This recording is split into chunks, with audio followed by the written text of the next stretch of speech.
Bonjour à toutes et à tous et bienvenue dans ce cours Node.js. Alors, quel est le problème avec cette ligne de synchronisation de fichiers d'écriture? Eh bien, c'est le mot-clé de synchronisation.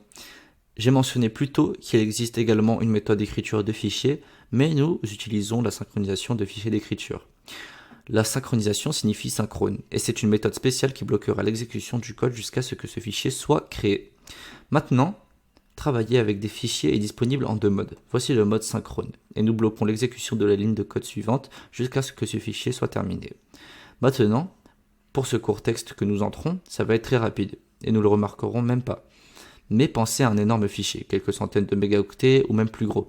Si vous faites quelque chose avec ça, lisez-le, copiez-le, quoi que ce soit, et vous bloquez l'exécution du code, la ligne suivante et tous les autres codes ne continueront pas à s'exécuter jusqu'à ce que l'opération de fichier soit terminée.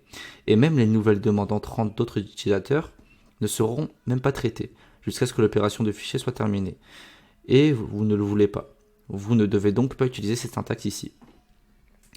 Vous pouvez, si vous savez que vous n'aurez qu'une opération de fichier très courte, mais même dans ce cas, il vaut mieux utiliser cette méthode d'écriture de fichier ici qui n'accepte pas seulement le chemin et les données, mais aussi un troisième argument, et c'est encore un callback.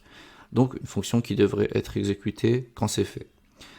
Donc là encore, tout comme avec createServer, Node.js enregistre implicitement un écouteur d'événements pour nous.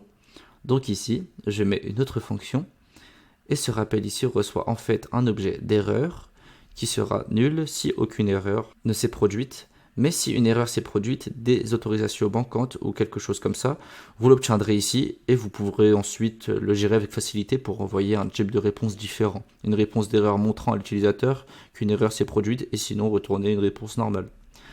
Maintenant ici, je ne ferai pas de gestion d'erreur et il n'y a vraiment rien qui puisse mal tourner ici.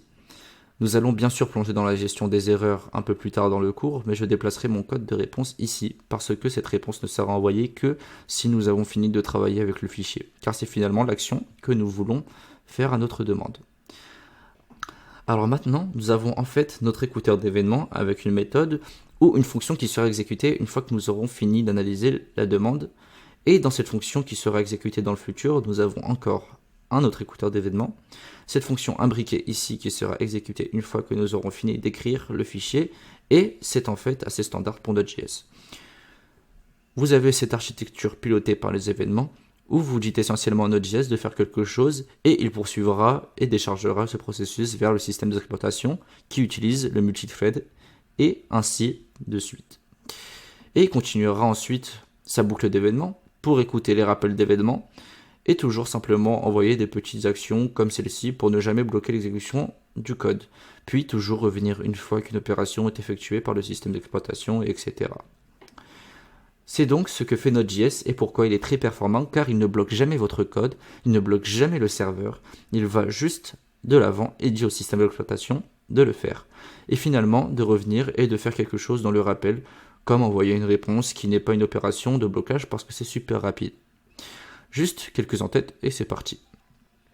J'espère donc que cela est clair et que nous allons redémarrer cela en quittant le serveur, en réexécutant l'application Node, entrons de nouveau bonjour ici et envoyons. Et dans le message.txt, nous voyons que encore une fois concaténé avec un caractère supplémentaire, mais ce n'est pas quelque chose dont nous devons nous soucier en ce moment. Donc, vous voyez que le fichier d'écriture fonctionne également. Mais c'est la façon dont vous devez l'utiliser en raison de la nature asynchrone de Node.js, qui, je l'espère, est devenu clair car c'est un concept crucial de Node.js et que vous devez absolument comprendre. Avec cela, terminons ce module avec ses bases de base et passons maintenant à un itinéraire plus facile où nous vous simplifierons la vie et n'écrirons pas tout ce code détaillé. Merci d'avoir suivi cette vidéo et je vous dis à la prochaine.